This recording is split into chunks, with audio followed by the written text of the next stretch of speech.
성경은 드라마다 네 번째 시간 이막, 타락, 반역이 일어나다.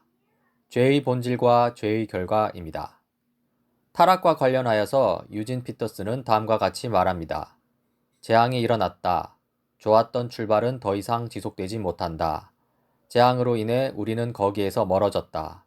물론 선한 결말과도 멀어졌다. 다시 말해 우리는 엉망진창인 상황에 있다. 이러한 타락 이야기는 두 가지 측면에서 살펴볼 수 있습니다. 먼저 타락은 선함을 훼손시킵니다. 하나님이 창조 세계를 만드시자마자 그 안으로 엄청난 불행이 들어왔습니다. 그것은 이제 창조 세계의 선함을 훼손시킬 것이고 뒤따라 일어나는 모든 사건을 악으로 물들일 것입니다. 그것은 바로 죄와 타락입니다. 또한 타락은 우주적인 갈등입니다. 하나님의 완벽한 세상에 죄가 들어왔다는 것은 개인적인 갈등이거나 부분적인 갈등이 아닙니다. 우주 만물을 덮는 우주적인 갈등입니다. 이러한 타락 이야기는 창세기 3장에서 언급됩니다.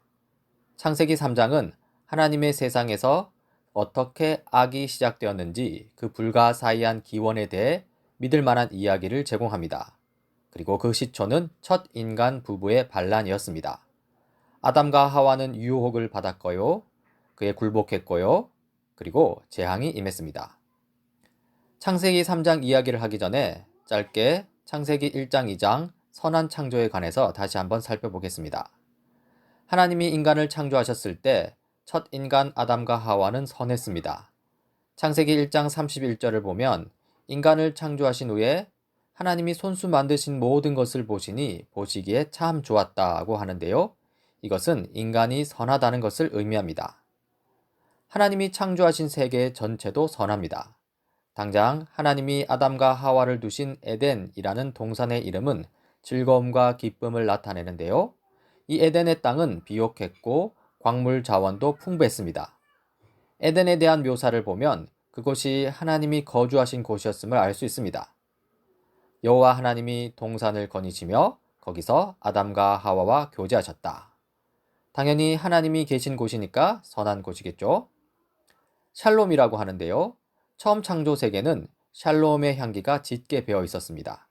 여기서 샬롬은 하나님이 그분의 창조 세계에 의도하신 풍요롭고 통합적이고 관계적인 온전성을 나타냅니다. 아담과 하와의 삶은 샬롬의 삶이었습니다. 그들은 하나님과 함께 거닐었고요. 그들에게는 서로가 있었습니다.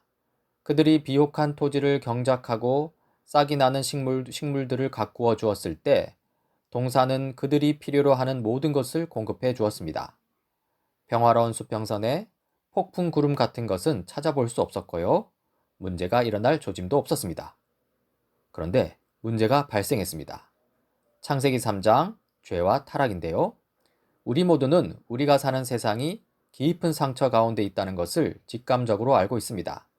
하지만 무엇이 그렇게 만들었는지, 에덴에서의 삶과 현재 우리의 삶은 왜 이리도 다른 것인지 그 내용을 구체적으로 알 필요가 있습니다. 그리고 그에 대한 대답을 창세기 3장이 해줍니다. 죄의 본질이라고 했는데요. 인간에게 주어진 선택의 자유가 있습니다. 무언가를 선택할 자유는 인간됨의 일부인데요. 그런 자유가 없다면 인간으로서의 자격을 갖추지 못한다는 것이죠. 하나님의 선한 창조 세계에서 아담과 하와는 하나님과 창조 세계를 사랑하기로 선택할 수 있었습니다. 또한 하나님의 선한 창조 세계에서 그들은 하나님과 창조 세계를 사랑하지 않기로 선택할 수도 있었습니다. 다시 말해 하나님께 순종할 자유도 있었지만 하나님께 순종하지 않을 자유도 있었다는 것이죠. 아담과 하와는 하나님께 순종할 수 있었습니다. 즉 하나님의 율법에 복종하며 인생을 즐길 수 있었죠. 하지만 아담과 하와는 하나님께 순종하지 않을 수도 있었습니다. 즉 하나님의 가르침에서 떠나 자신의 길을 찾으려 하다가 죽음을 경험할 수도 있었던 것이죠. 이러한 선택의 자유는 유혹을 암시합니다. 나쁜 쪽으로 선택하라는 유혹을 말하는데요. 선택할 자유를 가진 아담과 하와도 유혹을 받았습니다. 선악을 알게 하는 나무, 선악수이죠. 뱀으로 가장한 사탄은 하나님이 먹지 말라고 한 이 나무의 과실을 먹으라고 아담과 하와를 유혹합니다. 여기서 주의할 점은 선악수가 유혹을 하는 게 아닙니다. 바로 사탄이 유혹합니다. 선악수는 유혹을 상징할 뿐이죠. 이 유혹의 본질을 살펴보자면요. 이 무엇으로의 유혹인가를 생각해 볼 때 하나님과 그분의 말씀으로부터 벗어나라는 유혹입니다. 자기 자신이 삶의 주인이 되라는 유혹이죠. 이 자율적인 존재가 되라는 유혹이기도 합니다. 이 하나님의 법이 아닌 자기 자신만의 법대로 살라는 유혹인데요. 여기서 자율적인 존재, 이 자율성은요. 하나님의 지시에 의존하기보다는 스스로 옳고 그름을 결정하는 주체가 되려는 것입니다. 즉, 스스로 율법을 만드는 존재가 되라는 것이죠. 가짜 하나님이 되라는 것입니다. 그러면 이 사탄은 아담과 하와를 어떻게 유혹할까요? 뱀은 아주 미묘하게 아담과 하와를 향한 이 하나님의 말씀, 그리고 하나님의 본질적인 선하심까지도 의심하게 만듭니다. 창세기 3장 1절인데요. 뱀은 주 하나님이 만드신 모든 들짐승 가운데에서 가장 강교하였다. 뱀이 여자에게 물었다. 하나님이 정말로 너희에게 동산 안에 있는 모든 나무의 열매를 먹지 말라고 말씀하셨느냐? 어떻습니까? 아니죠.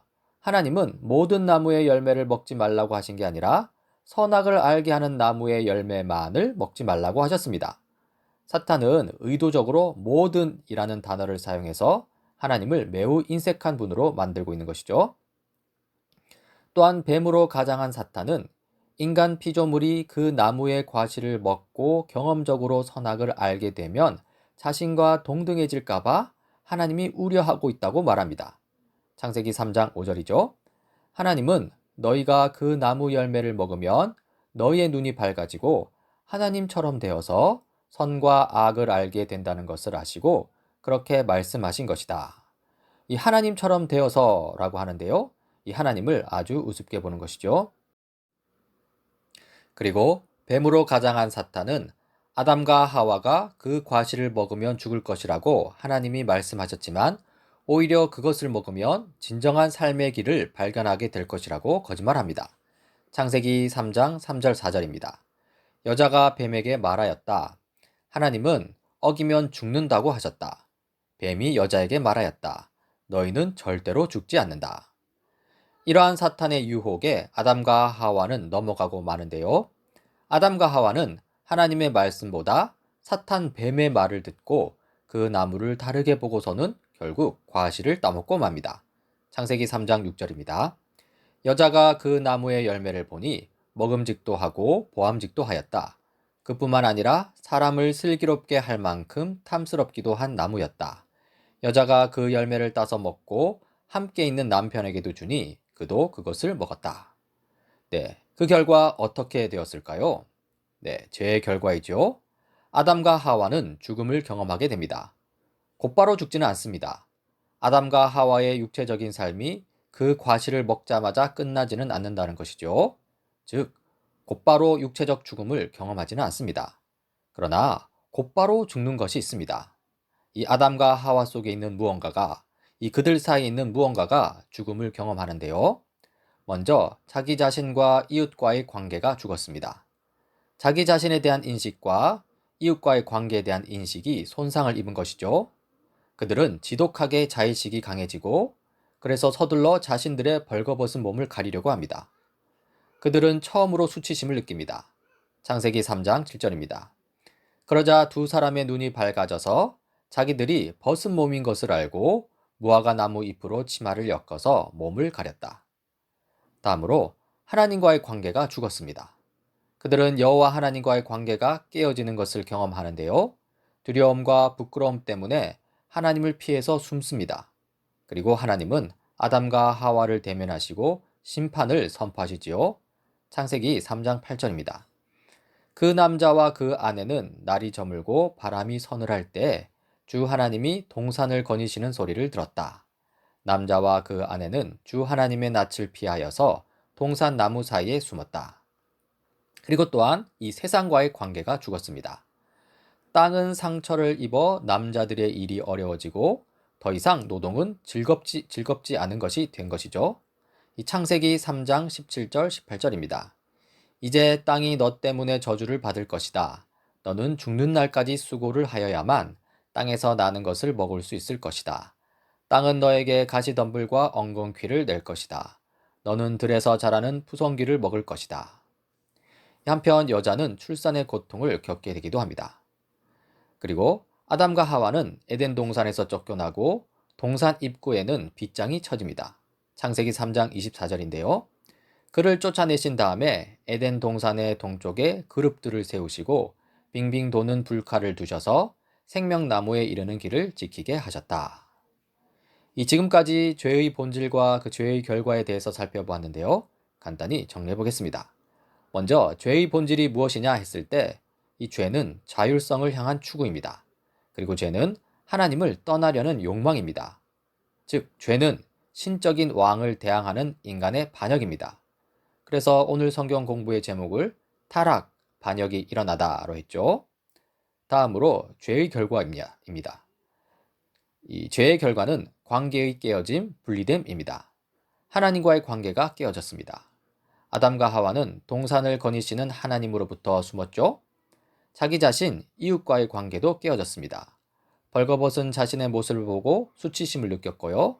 그리고 아담은 하와에게 죄의 책임을 미룹니다. 이 창조 세계와의 관계도 깨어졌습니다.